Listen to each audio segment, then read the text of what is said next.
Assalamualaikum warahmatullahi wabarakatuh. Mari kita lanjutkan hadis dari kitab Arba'in An-Nawawi. A'udzu billahi minasyaitonir rajim. Bismillahirrahmanirrahim.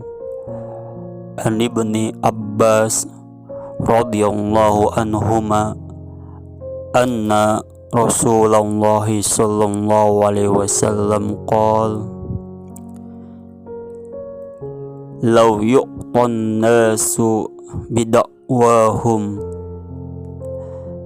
ladda'a rijalun amwala qaumin wa dima'ahum walakinnil bainatu alal mudda'i wal yaminu ala man ankara. Hadisun hasan rawahul Baihaqi wa ghairuhu hakadha wa ba'duhu fi sahihaini.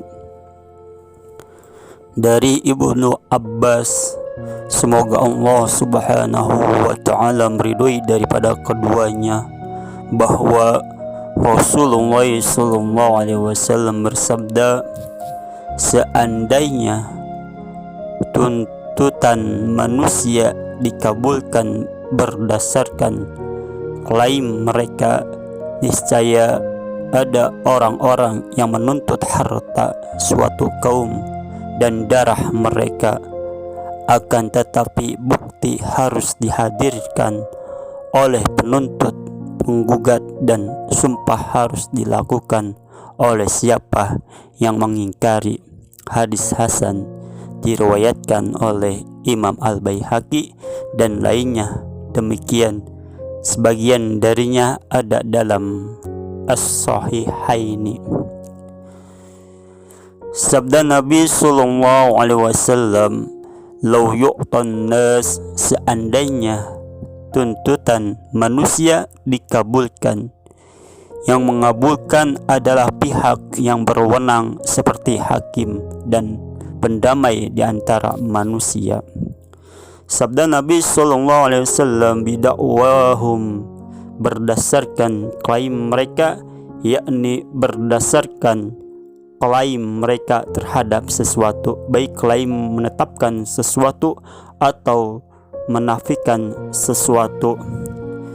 Menetapkan sesuatu, contohnya seseorang berkata, "Aku menuntut fulan sebesar 100.000. Menafikan sesuatu, contohnya seseorang mengingkari kewajibannya kepada orang lain, seperti dia berhutang 100.000 kepada fulan, kemudian dia mengaku telah melunasinya, atau mengingkari bahwa dia berhutang kepada fulan.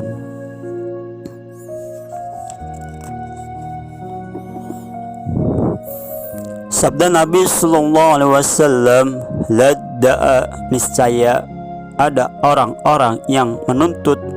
Ini adalah jawaban dari lau, seandainya.